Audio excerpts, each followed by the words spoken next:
प्रयागराज में चल रही कुंभ मेले में यूट्यूब पर चिमटा बरसाने वाले बाबा चर्चा में हैं। लोगों ने उनके गुस्से को देखा है, लेकिन किसी ने ये समझने की कोशिश नहीं की आखिर वो क्यों चिमटा मारते हैं।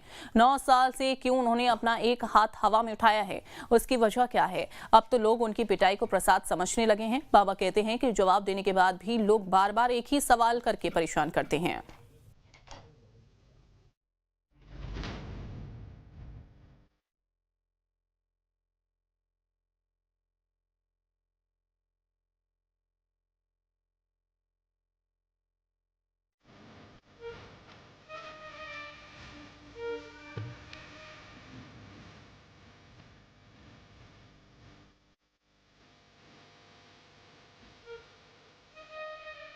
कुंभ मेले में आए एक बाबा जो पिछले 9 वर्षों से एक हाथ हवा में उठाए ऊर्ध्वबाहु तपस्या कर रहे हैं, आजकल चर्चा का विषय बने हुए हैं। यूं तो वो जब से कुंभ मेले में आए हैं तभी से चर्चा में हैं, क्योंकि वो अपनी साधना पर अडिग हैं और यही उनका हठयोग है। प्रयागराज के कुंभ मेला क्षेत्र में आवाहन अखाड़े से जुड़े ऊर्ध्वबाहु तपस्वी महाकाल गिरी जी हमारे साथ हैं। आप देखें तो उन्होंने पिछले 9 सालों से अपना एक हाथ जो है हवा में उठाया हुआ है और ये एक तरह का हठ योग होता है और इसमें पीड़ा भी होती है, लेकिन जगत के कल्याण के लिए कुछ अपने जो उद्देश्य हैं उनके लिए इस तरह की तपस्या महात्मा लोग करते हैं। उनसे बात करते हैं। महाराज जी, आप ये जो तपस्या कर रहे हैं इसको ऊर्ध्वबाहु तपस्या करते हैं, आखिर क्यों कर रहे हैं और किस तरह से इसकी शुरुआत हुई? गौ को रास्ते घोषित की जाए, वही है विश्व कल्याण है। तो आपको कितने साल हो गए महाराज जी? हमको 9 वर्ष हो गए, 9 साल। और जीवन भर की तपस्या है आकन। जीवन भर हमारा पिंडदान हो जाते हैं, जीवन भर हम परिवार से अपने कुटुंब से मर जाते हैं, हमारा पूर्ण जन्म पूर्ण अवतार होते हैं। तो हमारा धर्म है अपनी माँ अपने गौ की रास्ते घोषित की जाए, यही आदेश है ऊपर से परमात्मा से। और हमको कुछ चाहिए नहीं, ना हमको शरीर की परवाह है।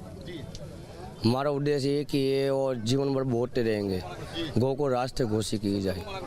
गौ को राष्ट्र माता घोषित किया? हाँ वाह वाह। तो गौ को राष्ट्र माता घोषित करने के लिए पिछले 9 साल से वो ये तपस्या करें। महाराज जी, शुरू में कष्ट होता होगा ये हाथ एक तकलीफ तो आती है, हर चीज में कटने में तकलीफ। हम गुरु लाल मर हारेंगे नहीं, हमारे मुद्दे हमको क्या करना, शरीर के क्या करना, शरीर की परवाह है नहीं।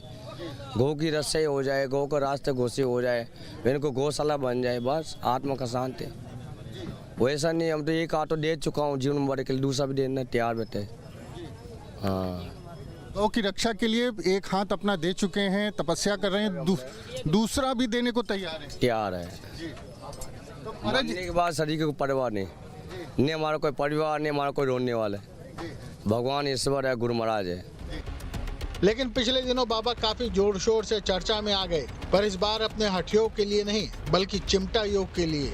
हुआ ये कि कुछ दिनों से कई यूट्यूबर इंटरव्यू के नाम पर उनसे अनाप शनाप सवाल पूछ रहे थे, उन्हें परेशान कर रहे थे। कई लोगों के सवालों को तो बाबा पचा गए, लेकिन जब बाबा के सब्र का बांध टूट गया तो बाबा ने अपना चिमटा उठा लिया और जड़ दिया यूट्यूबर को। आप इतने भोले भाले हैं, अपनी बातों को स्पष्ट तौर पर कहते हैं। कई बार जो है लोग आपको यहाँ पर आकर के तंग भी करते हैं, आप क्रोधित भी हो जाते हैं। क्रोध नहीं, ये तो पगले कर देते हैं। अभी बोला है, समझाया। हम ज़्यादा पगले में ज़्यादा भीड़ में रहते नहीं। हम ये कुंभ में हम भीड़ को झेल रहे हैं, तो हम लोग परेशान हो जाते हैं। कुछ जनता बिगड़ी भी आती है और जहाँ मुझ के मज़ा उठाना, संतों का ऐसे उड़ाना, तपस्या का मजाक करना, इसको ड्रामा बनाना सही नहीं। इसलिए हम इसलिए थोड़ा चिमटा मारना सुधार के लिए, इसे लोगों को इसको और गलत विपो में ले लिया।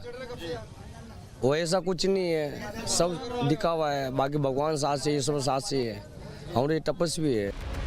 सुना आपने, बाबा कह रहे हैं कि उनका उद्देश्य सिर्फ समझाना था, लेकिन यूट्यूबर ने भी हद कर दी थी। लेकिन इस घटना के बाद अब यूट्यूबर बाबा के पास महज इसलिए आ रहे हैं क्योंकि वो प्रसाद में बाबा का चिमटा खा सकें।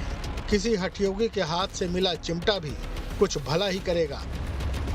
उनसे जो है हमने बाइट लेने की कोशिश की और मैं बातचीत कर ही रहा था कि महाराज जी, आपने उस पत्रकार को चिमटा मारा क्यों, मारने का कारण क्या था, या फिर ऐसा कौन सा सवाल उसने पूछ लिया था आपसे जिससे आप इतना जो है आक्रोशित हो गए थे। तो महाराज जी उसी सिलसिले पे बातचीत कर ही रहे थे कि धूने पर बहुत सारे लोग खड़े हो गए थे और वो जो है वीडियो बना रहे थे महाराज जी का। तो वीडियो बना रहे थे, फिर महाराज जी बाइट देते देते अचानक जो है गुस्से में आ गए और उन्होंने चिमटा लिया, उठा के जो भीड़ थी उनको दौड़ा लिया और दौड़ाने के बाद जब वो वापस मेरी तरफ आए तो उन्होंने मुझे एक थप्पड़ खींच के मारा। तो मैंने जो है महाराज जी से पूछा कि महाराज जी इसी तरह आपने उस पत्रकार को भी मारा था और मुझे भी आपने एक थप्पड़ इस बार मार दिया। बाद में उन्होंने जो है मुझसे अच्छे से बातचीत की और उन्होंने मुझे बताया भी, समझाया भी कि ऐसा है, देखिए बेटा इसको बुरा मत मानना, ये संतों का आशीर्वाद है, ये प्रसाद है। तो मैंने भी समझा कि हाँ ठीक है महाराज जी ऐसा। हालांकि उन्होंने कोई मतलब कि वैसे बुरे भाव से मुझे नहीं मारा, मारकर उन्होंने समझाने का प्रयास किया कि इसी तरह जैसे मैं आपको एक थप्पड़ मार दिया। अब ये लोग वीडियो बना रहे हैं, जो देखने वाले लोग हैं तो वीडियो बना के वायरल कर देते हैं, सनातन धर्म का दुष्प्रचार करते हैं, साधु संतों को बदनाम करने की कोशिश करते हैं कि संत समाज को जो है बदनाम करने की कोशिश करते हैं। तो ये कहीं ना कहीं उनका एक उद्देश्य था। तो जान लीजिए, अगर आपको भी बाबा के चिमटे का प्रसाद खाना हो तो उसके लिए कोई गुस्ताखी करना जरूरी नहीं।